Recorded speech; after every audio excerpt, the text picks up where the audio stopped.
አይ ስልኬን እኮ አሰረኩት ለማለት I got my phone stolen እንደምንላችኋል በድጋሚ እንኳን ደህና መጣችሁ። ዛሬ የምንመለከተው ጌት የሚለውን ቃል ሲሆን ይህ ጌት የሚለው የእንግሊዝኛ ቋንቋ ቃል የተለያዩ አይነት ጥቅሞች አሉት። ስለዚህ በዛሬው ቪዲዮአችን እነሱን ጥቅሞች ለመመልከት እንሞክራለን። እስኪ እንጀምር። When we gain something የሆነ ነገር ማግኘታችንን ለመግለጽ የምንጠቀምበት ቃል ነው። When we receive something የሆነ ነገር ከሰው ስንቀበል ልንጠቀምበት የምንችለው ቃል ነው። ስንታመም ለምሳሌ በሽታ ያዘኝ ብለን ለመግለጽ when we get sick የምንጠቀምበት ቃል ነው። ወይም ደግሞ የሆነ ነገር ለማግኘት when we seek out የሆነ ነገር ለማግኘት በምንፈልግበት ወይም በምንሞክርበት ጊዜ የምንጠቀምበት ቃል ነው። ከዛ በተጨማሪ ደግሞ የሆነ ነገር ለማምጣት ወይም የሆነ ነገር ለማስወሰድ ወይም when we want something to come or when we want something to go የምንጠቀምበት ቃል ነው ማለት ነው። ይሄ ትንሽ ኮንፊውዝ ሊያደርጋችሁ ወይም ግራ ሊያጋባችሁ ይችላል። ነገር ግን ምንም የሚከብድ ነገር የለም። በተለያዩ ምሳሌዎች እየተጠቀምን እንዴት ጌት የሚለውን ቃል አረፍተ ነገር መስርተን ማውራት መጀመር እንደምንችል እንሞክራለን ማለት ነው። ስለዚህ get ready እናም ወደ መጀመሪያው የአረፍተ ነገር ምሳሌያችን እንሂድ። በቅድሚያ የምንመለከተው አረፍተ ነገር I got a new book የሚለው ነው። I got ማለት አገኘሁኝ ማለት ነው። ያየነው ቃል ጌት ነው። ስለዚህ ጌት የሚለው ቃል ወደ got ተቀይሯል ፓስት ቴንስ ስለሆነ ወይም ደግሞ ስላለፈ ነገር ስለሆነ እያወራን ያለ ነው። a new book ማለት አዲስ መጽሐፍ ማለት ነው። ስለዚህ አዲስ መጽሐፍ አገኘሁኝ እኮ ብለን ለማውራት በምንፈልግበት ጊዜ ወይም ደግሞ አዲስ መጽሐፍ አለኝ ብለን ለማውራት በምንፈልግበት ጊዜ I got a new book ማለት እንችላለን ማለት ነው። ሁለተኛው አረፍተ ነገራችን ደግሞ I went to the bakery to get some bread የሚለው ነው። I went ማለት ሄድኩኝ እያለን ነው። ወዴት ነው የሄድነው? to the bakery። bakery ማለት ዳቦ ቤት ማለት ነው። ዳቦ የሚሸጥበት ቤት ነው። ምን ለማድረግ? to get some bread። ስለዚህ እዚህ ጋር ዳቦ ለመግዛት ሳይሆን የምንለው to get some bread። of course ዳቦ ለመግዛትም ማለት እንችላለን፣ ግን ዳቦ ለመግዛት ከሚለው ሌላ አማራጭ I went to the bakery to get some bread በማለት ጌትን በዚህ መልኩ መጠቀም እንችላለን። ሌላኛው አረፍተ ነገራችን ደግሞ I got a phone call from Samuel ይለናል። I got ማለት አገኘሁኝ ማለት ነው። ግን እዚህ ጋር ያገኘነው ነገር ምንድነው? phone call ማለት ስልክ ሲደወለልን ነው። ስለዚህ ማን የደወለልን? from Samuel። ስልክ የተደወለልኝ ከማን ነው? ከሳሙኤል ነው። ስለዚህ ሳሙኤል ደወለልኝ ለማለት I got a phone call from Samuel ማለት እንችላለን። ወይም ሌላ ሰው እንደደወለላችሁ ለመናገር ከፈለጋችሁ በሳሙኤል ቦታ የዛን ሰው ስም ተክታችሁ I got a phone call from የምትፈልጉትን ሰው ማለት ትችላላችሁ። I got coronavirus from my brother ይላል። እዚህ ጋር ደግሞ የሆነ ነገር እንዲያዛችሁ ለመግለጽ ለምሳሌ I got coronavirus ማለት ኮሮና ቫይረስ ይዞኛል ማለት ነው፣ ወይም ኮሮና ይዞኛል ማለት ነው። ከማን? from my brother ከወንድሜ ኮሮና ቫይረስ ይዞኛል። I hope ኮሮና ቫይረስ እንደማይዛችሁ ተስፋ አደርጋለሁ፣ እንዳይዛችሁ እመኛለሁ። እናም I got coronavirus from my brother ከወንድሜ ኮሮና ቫይረስ ይዞኛል ለማለት I got ያችሁት አይደለ ፓስት ቴንሱን እንጠቀማለን። አንዳንድ ጊዜ ደግሞ ባሎች ስትሪክት ሚስቶች ሊኖሯችሁ ይችላሉ። ስለዚህ ከሚስቶቻችሁ ፍቃድ ማግኘት ካለባችሁ የሆኑ ነገሮችን ለማግኘት ለምሳሌ እንዲህ ማለት እንችላለን you should get permission from your wife። አሁን you should ማለት ማድረግ አለብህ። ምንድነው ማድረግ ያለበት? getting permission ማለት ፍቃድ ነው። ስለዚህ ፍቃድ ማግኘት አለብህ እያለ ነው። ከማን? your wife ማለት ያንተ ሚስት ማለት ነው። wife ማለት ሚስት ነው። ስለዚህ ከሚስት ፍቃድ ማግኘት አለብህ ለማለት በዚህ መልኩ መጥቀስ እንችላለን።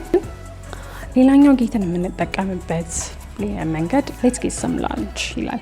let's get some lunch ማለት እስኪ ምሳ እንብላ እንደማለት ነው።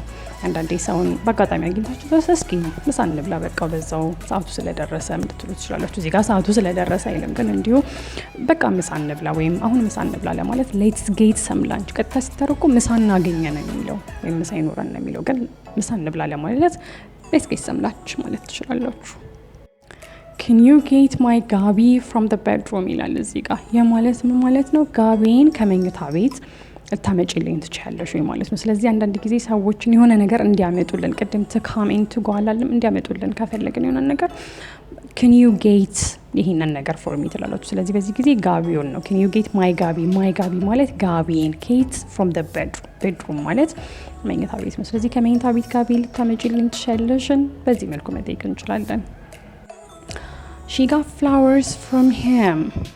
she got flowers ማለት አበባ አገኘች ማለት ነው። ግን እንደዛ ሳይሆን እዚህ ጋር የሚተረጎመው እሱ አበባ ሰጣት ለማለት she got flowers from him እንላለን። flowers ማለት አበባ ነው። I mean አበቦች ነው። from him ማለት ደግሞ ከሱ ማለት ነው። him እሱ ነው። ስለዚህ she got flowers from him ወይም እሱ አበባ ሰጣት ወይም አበባ ያገኘችው ከሱ ነው ለማለት she got flowers from him ማለት እንችላለን። ሌላ ጊዜ ደግሞ አንዳንዴ ትእዛዝ ለመስጠት የምንጠቀምበት ነው። ለምሳሌ get the dog out of the house ልንል እንችላለን። get the dog ማለት ውሻውን አገኘው ማለት ነው። ግን ውሻውን አገኘው አይደለም የሚለው get the dog out of the house out of the house ማለት ከቤት ውጭ ማለት ነው። ስለዚህ ለምሳሌ ያው usually አበሻ ቤት ውሻ አብሮ ሳሎን ቤት ውስጥ አይቀመጥም፣ ደጅ ነው የሚሆነው። ስለዚህ ውሻውን ከቤት አስወጣው ለማለት get the dog out of the house እንላለን። ያው ፈረንጆች እንዳይሰሙን በዚህ መልኩ መጠቀም እንችላለን። you got my hair wet ለምሳሌ እዚህ ጋር ታናሽ ወንድም ሊኖራችሁ ይችላል። ውሃ ረስቷችሁ ሊሆን ይችላል እና እንደኔ ሽቦ ጸጉር ካላችሁ ጸጉራችሁን ውሃ ካስነካው ጸጉሬን እኮ አበሰበስክብኝ ለማለት you got my hair wet ልትሉ ትችላላችሁ። you got ዝም ብሎ ስናየው አገኛ ነው የሚለው፣ ግን አገኛ ሳይሆን ምንድነው ያደረገው you got my hair wet ጸጉሬን አበሰበስከው እኮ ለማለት you got my hair wet በማለት ንዴታችንን መግለጽ እንችላለን ማለት ነው። በተለይ ተተኮሰ ጸጉር ለማበላሸት ከሆነ I hopped in the kitchen to get breakfast ይላል። I hopped ማለት በቃ ዘልዬ ወይም በፍጥነት ሄድኩኝ ለማለት የምንጠቀምበት ነው። ወዴት? in the kitchen ወደ ኩሽና በቃ ቶሎ ሄድኩኝ ምን ለማድረግ to get breakfast ቁርስ ለማግኘት ወይም ቁርስ ለመብላት ወደ ኩሽና ሄድኩኝ ለማለት በምትፈልጉበት ጊዜ I hopped in the kitchen to get breakfast። ግን hopped የሚለውን ስለተጠቀማችሁ በጣም በፍጥነት እየተንቀሳቀሳችሁ እንደሆነ at the same time እየገለጻችሁ ነው በዚህ ኤክስፕሬሽን። I got a bad reputation ይህ ደግሞ ለምሳሌ አንዳንዴ ስማችሁ ሊጠፋ ይችላል። ያው ቦሬ ስለዚህ በቃ ስሜ ጠፍቷል ወይም የጠፋ ስም ነው ያለኝ ወይም ጥሩ ስም የለኝም ለማለት I got a bad reputation ልትሉ ትችላላችሁ። ባድ ማለት መጥፎ ሳይሆን reputation ደግሞ ህዝቡ ወይም ሰው ስለእናንተ ያለው አመለካከት ነው። ስለዚህ reputation-አችሁ ባድ ከሆነ ወይም መጥፎ ከሆነ መጥፎ ስም ነው ያላችሁ ማለት ነው። ስለዚህ I got a bad reputation በምትሉበት ጊዜ መጥፎ ስም ነው ያለኝ ለማለት ይረዳችኋል። አንዳንዴ ደግሞ አይ ስልኬን እኮ አሰረኩት ለማለት I got my phone stolen ልትሉ ትችላላችሁ። አስባችሁ አይደለም እኮ የምታሰርቁት፣ የእናንተም ጥፋት አይደለም። ያው በስነ ስርዓት መያዝ ቢጠበቅባችሁም ግን ያው ስልኬን አሰረኩት እኮ ለማለት I got my phone stolen ብላችሁ መግለጽ ትችላላችሁ። የማለት ምንድነው ስልኬ ተሰርቋል ማለት ነው። ግን at the same time እኔ ኃላፊነቱን ወስዳለሁ ምክንያቱም በእኔ እንዝላለን ነው ስልኩ የተሰረቀው ለማለት ይረዳችኋል። I got my phone stolen። I want you to get out of my house። I want you ማለት እፈልጋለሁ ወይም እፈልግሻለሁ ማለት ነው። ግን ቀጣይ ያሉትን ቃላቶች ስታዩቸው ትርጉሙ ኮምፕሊትሊ ይቀየራል። ስለዚህ I want you to get out ማለት እንድትወጣ እፈልጋለሁ እያልን ነው። get out መውጣት ነው። ስለዚህ ከየት ነው የሚወጣው? out of my house ከቤቴ እንድትወጣ እፈልጋለሁ ወይም ከቤቴ እንድትወጪ እፈልጋለሁ ለማለት I want you to get out of my house ማለት እንችላለን። ሌላኛው የጌት አጠቃቀም why do you always get into trouble ልትሉ ትችላላችሁ። የማለት ለምሳሌ በቃ ፈርዶበት ሁሌ ችግር ውስጥ የሚገባ ሰው ሊኖር ይችላል። ስለዚህ እዛን ጊዜ በቃ ስለ ችግሩ መስማት ስለሰለቻችሁ ወይም ደግሞ አንዳንዴ እንዴት ነው ይህ ሰውዬ ሁሌ ችግር የሚገጥመው ሁሌ ችግር ውስጥ የሚገባው ወይም እቺ ሴት ሁሌ ችግር ውስጥ የምትገባው ብላችሁ ግራ ሲገባችሁ why do you always get into trouble ልትሉ ትችላላችሁ። እንዴት ነው ሁሌ ችግር ውስጥ የምትገቢው ብሎ ለመግለጽ ይረዳችኋል። ስለዚህ get into trouble ይሆናል። አሁን የምናረፍተ ነገር ደግሞ I got to talking to her የሚለው ነው። I got to talking to her ማለት ደግሞ እሷን ለማናገር እንደቻለ ወይም እሷን ለማናገር እንደቻለች እየገለጸች ነው እነኚህ ሁለቱም የሚያወሩ ሰዎች። ስለዚህ በቃ ከእሷ ጋር ንግግር ጀመርን እንደማለት ነው። አንዳንድ ጊዜ ከሰው ጋር ተራረቃችሁ ማታወሩ ሊመስላችሁ ይችላል፣ ግን በቃ ተነፋፍቃችሁ ወሬው ሁላ ላይ ያልቅላችሁ ይችላል። ስለዚህ I got to talking to her እሷን ለማዋራት ቻልኩ ወይም መነጋገር ጀመርን ለማለት ይረዳችኋል። ሌላኛው ትእዛዝ ለመስጠት የምትጠቀሙበት ጌትን get in the house ልትሉ ትችላላችሁ። get in the house ማለት ቤት ውስጥ ገባ ወይም ወደ ቤት ገባ ወይም ወደ ቤት ግቢ ብሎ ትእዛዝ ለመስጠት የሚረዳችሁ ነው። ስለዚህ ለምሳሌ ደጅ ዝናብ እየዘነበ ልጆቻችሁ ሊጫወቱ ይችላሉ። ስለዚህ ወደ ቤት ግቡ ለማለት get in the house ልትሉ ትችላላችሁ። ወይም እንግዳ ሲመጣ ደጅ ላይ ቆማችሁ ከምታዋሩት get in the house ድምጻችሁን ለስለስ አድርጋችሁ ማለት ትችላላችሁ ማለት ነው። ሌላኛው ምሳሌያችን ደግሞ I never got to see him።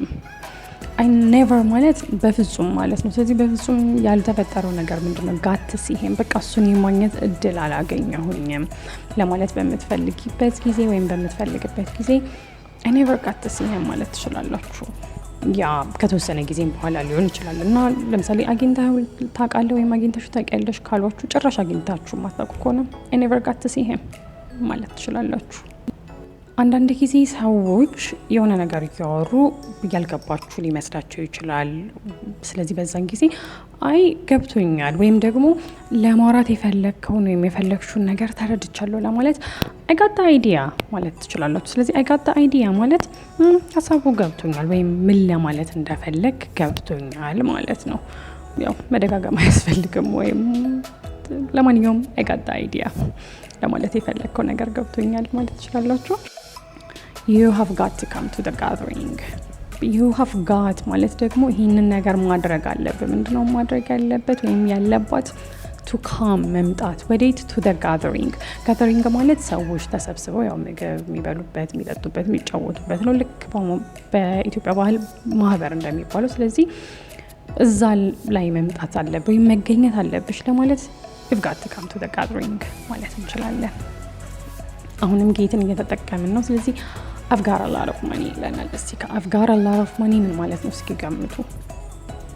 በትክክል በጣም ብዙ ገንዘብ አለኝ ማለት ነው። ስለዚህ I have got ያው የጌት past tense ነው ብያችኋለሁ ቅድም። a lot ማለት ደግሞ በጣም ብዙ ማለት ነው። money ገንዘብ ነው። ስለዚህ በጣም ብዙ ገንዘብ አለኝ ለማለት I've got a lot of money በማለት መግለጽ ትችላላችሁ ማለት ነው በዚህ መልኩ። ስለዚህ do you have a lot of money? ሌላኛው ደግሞ አንዳንዴ በቃ ሰዎች ይረዷችኋል አይደልና የዛን ሰዓት you get me ትላላችሁ። you get me ማለት በቃ አንተ እኮ እኔን ተረዳኛለህ ወይም አንቺ እኮ እኔን ተረጅኛለሽ ይገባሻል እኮ እንደማለት ነውና እንደዛ ለማለት በምንፈልግበት ጊዜ you get me እንላለን። በቃ በጣም ደስተኛ ሆነን ነው። ምክንያቱም አንዳንዴ ራሳችሁን ኤክስፕሌን ማድረግ ወይም ራሳችሁን ማብራራት አድካሚም አሰልቺ ሊሆን ይችላል። ግን እንደዛ የሚረዳችሁ ሰው ካለ በዚህ መልኩ መግለጽ ትችላላችሁ። ሌላኛው አጠቃቀም ደግሞ your comments were starting to get me።